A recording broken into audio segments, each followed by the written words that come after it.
So when you're working with AI in the office, there's two basic approaches that we're going to talk about. I mean, everything fits into these two ways of doing it. One of them, I just call it working with AI. And then there's another approach where it's operational. So that's where you're going to be building something that it's going to be autonomous and there's programming and, they tell you it's going to be easy, but there's going to be some project manager who's responsible for building things. Those are the two different ways that this is going to work.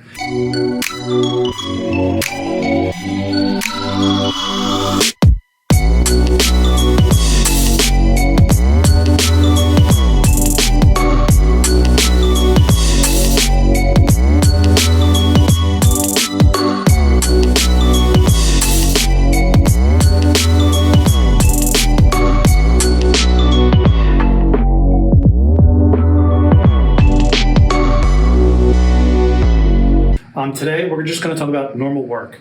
And if you think that AI is scary or requires programming skills or something that you don't know how to do, we're going to dispel that myth. And we're just going to show you some basic examples of what this is capable of. When we're talking about working with AI, one approach some people are using is called Ultron.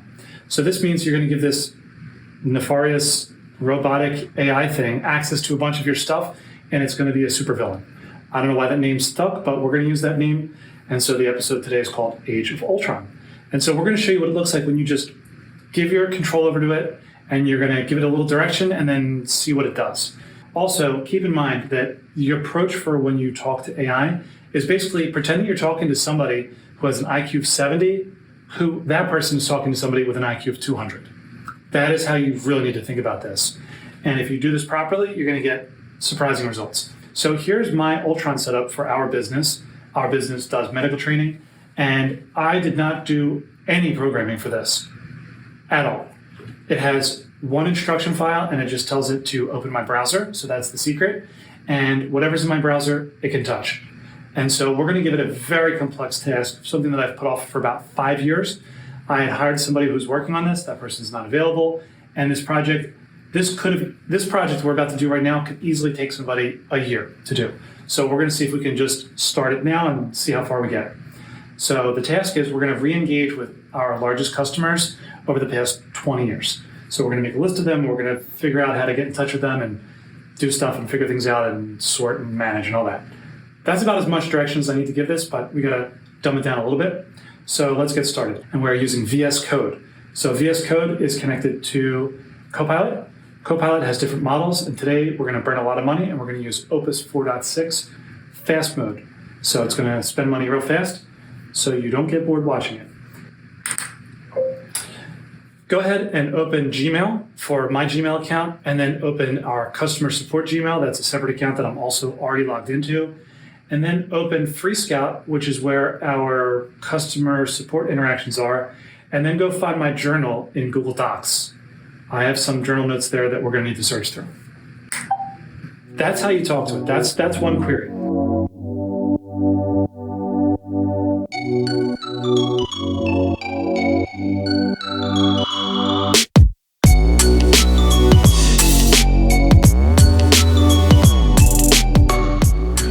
Okay, so this is proceeding along. I haven't really learned anything that I didn't know yet.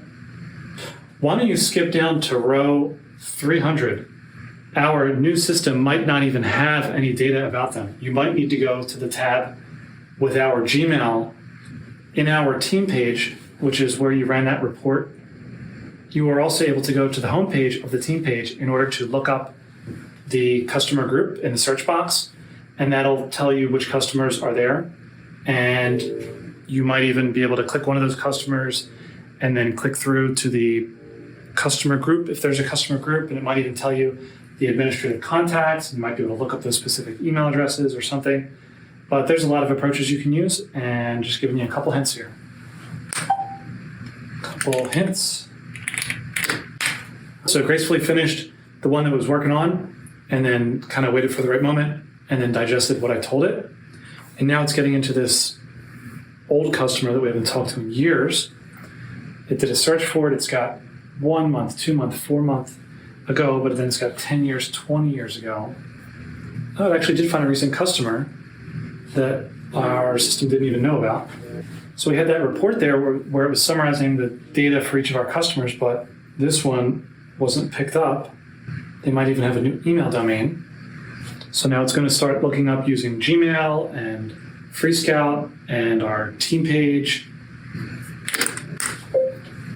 For the different company names on the list, think about using internet search to look up these companies and see if perhaps some of the email addresses have changed to a new domain name. So this might allow us to merge, suck in old data, cut over accounts or something to combine them into the correct entities that we should be thinking about.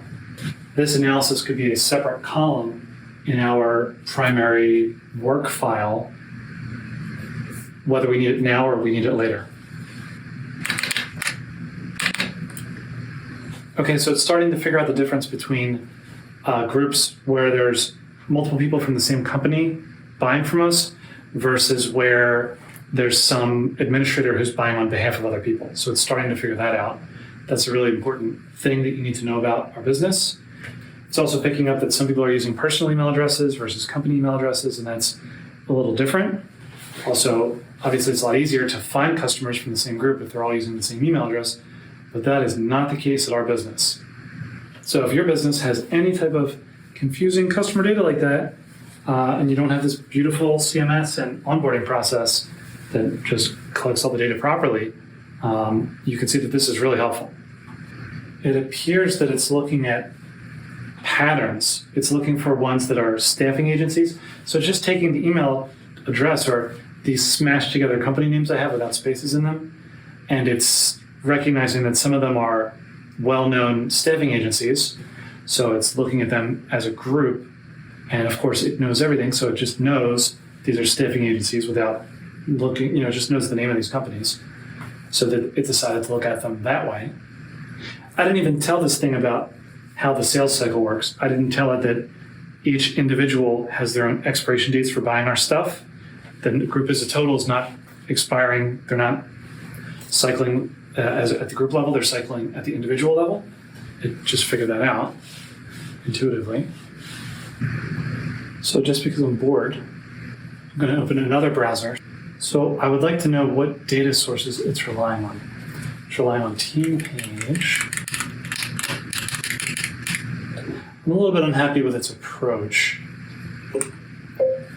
I am reviewing your work in the customer group re-engagement analysis file, and I noticed that your primary evidence links are only the team page, and you've come to some conclusions, such as not a real group or something, many members, duplicate, tracked under something. Some of these conclusions are decent, but when you say not a real group, it's not immediately obvious to me that you have a full understanding of this, because the team page is just a list of order data. But perhaps there are actual conversations we are having with these people. Again, I remind you that in order to look up these conversations beyond a certain point, I don't know if it's 2024 or 2025, which is the oldest data that we have in FreeScout, you might need to use Gmail, the support at email address in Gmail, in order to directly look up either the company name or the name of the customer or that specific email address. And again, you can find specific email addresses of customers for a specific customer group by first looking at the team page for the customer group and then seeing the list of the individual email address customers. So then you can take those customer email addresses, you can look them up one by one in Gmail, and then see, do we have any discussions with them? And the same type of research you were doing before.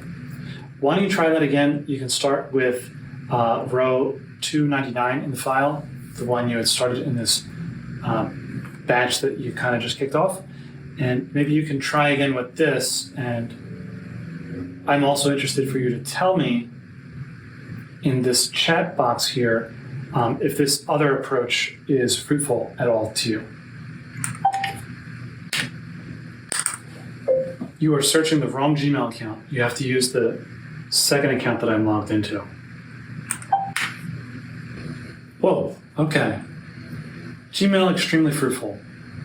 It's getting late on a Friday here, so let's get a little bit crazy now. Okay, let's wrap this up before we turn off for the day. Go ahead and update your notes in the work log to say what you've done. Create an instruction file to describe this special task that we're working on. include insights and heuristics you would need to explain to somebody else if they were working on this project and didn't have anything to work on. In fact, give them a complete instruction that they can just read from the beginning, and it would be self-contained, and they would pick it up and they would be just as productive as you are right now. You ever tell your staff to do that before? Oh, remember all this stuff I just coached you on in the past 2 hours? Go write that down so you don't forget it and so I can give it to other people. And then what you get back is nothing. You get back chicken scratch. Oh, I wrote it down on this notepad. How about you type this up so I can copy paste it for other people? Yeah, I'll do that tomorrow. So this is what humans are terrible at, and they're terrible at replication. Now we're gonna do the crazy thing. Okay, so just dump this brain into this file. Psych, just kidding. Proceed where you were at and keep going. So now we're gonna open another window. Go read the in-progress work file and the done work and study the progress of the customer group re-engagement instructions project. And go ahead and work on that project yourself, starting at the bottom of the file. We need to be a little bit clever about this because you and another robot are going to be working using the same browser at the same time. So we don't want you to collide. Let's have you be sure to open new tabs for all of the things that you are working on.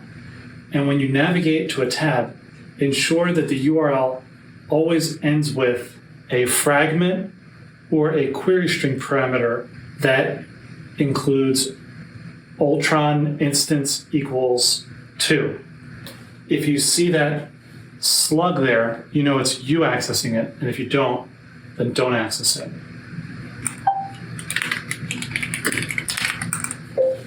Actually, this seems like an important convention we're going to use going forward, so why don't you save that into the Copilot instructions file. We are now going to have multiple Ultron instances working at the same time and accessing the same browser. So we need to have some convention to prevent you guys from collaborating each other's access to the web browser. Go ahead and see the updated instructions that we left you into the Copilot instructions file, and do note that you are Ultron instance number 1. It's a fancy little trick. I guess I could have created multiple browser profiles, but then I would have needed to log into each one of them would have had to log into Gmail and my support email, this and that.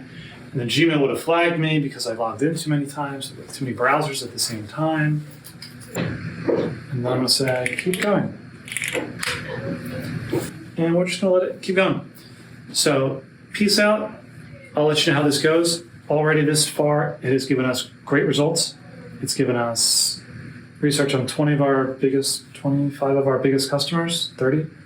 And that's significant.